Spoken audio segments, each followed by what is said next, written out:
trade deadline season continues. The deadline, February 8th, is looming, gets closer.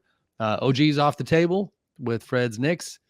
Pascal's off the table. Those are two guys, even free agency wise this summer, that that's a game changer on that front as well. Who's next? We got names that we could start with, but I'll just throw it to you guys as far as high profile guys that we think will actually be on the move, top of mind. What are you thinking here? I mean, the first name that comes to my mind is Dejounte Murray. Mine too. Which I think the Hawks are fully aware of how much they've fallen off. Like, I don't think they have delusions right now of like, oh man, that Eastern Conference Finals run, that core is still there. Like, I don't think they feel that way about this roster, and I think they're very amenable, if not hopeful, of moving Murray. I don't know if it's going to be before the deadline, but I would be surprised if Murray began next year the Hawks. I think he's out, and I think it's totally possible. Like, I know Atlanta has been taking calls on him for a while from a million different teams, and I think maybe that's the first name that comes to my mind. But there are a lot of Atlanta. Like, basically anyone on Atlanta could be the answer. Quick follow, Fred. You always have good Lakers perspective, even though we joke about you not wanting to talk Lakers. How do you see that possible fit? Because for one, with the Lakers, you're always going to have the Clutch Sports component. And recently the local reporting on the Lakers front has been that, I on record quoted Rich Paul a couple of weeks back saying that the Zach LaVine situation was not a one-team market. And he said, if the Bulls, we're looking to move off of him, that he wasn't trying to get them anywhere because it had been alleged that he was pushing them to the Lakers. I don't think LaVine is happening with the Lakers. That is the intel that everybody is getting right now. So that leaves really one prominent Clutch client left on the list, which is Dejounte Murray. And even independent of that, I think you can make a good basketball argument that he would help them. How do you see that possible fit?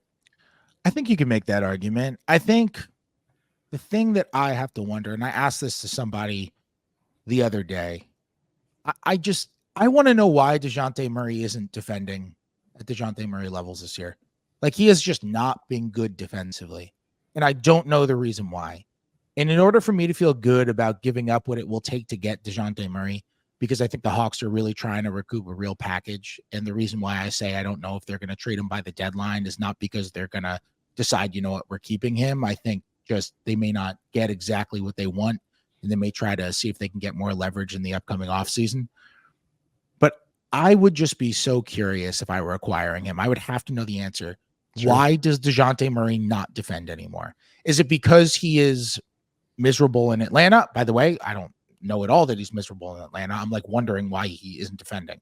Is it because he's not happy in the situation that he's in, and thus he's just not defending? Because if that were the case, then I could convince myself, okay, well, then if you put him in a happy situation, you're good. Is it because he got a contract extension and was like, I don't have to play defense now? Is it because there's something schematic with Quinn Snyder that he doesn't quite gel with, and that's not working, but doing something differently with another team might get him back?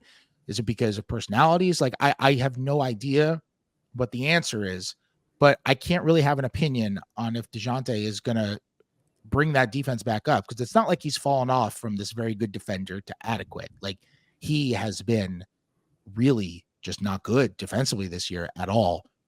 And I would need to know what the answer to that question is before I really came up with an opinion on Dejounte Murray, because that was so much of his value, and it has not been there at all. Slater, you got to jump.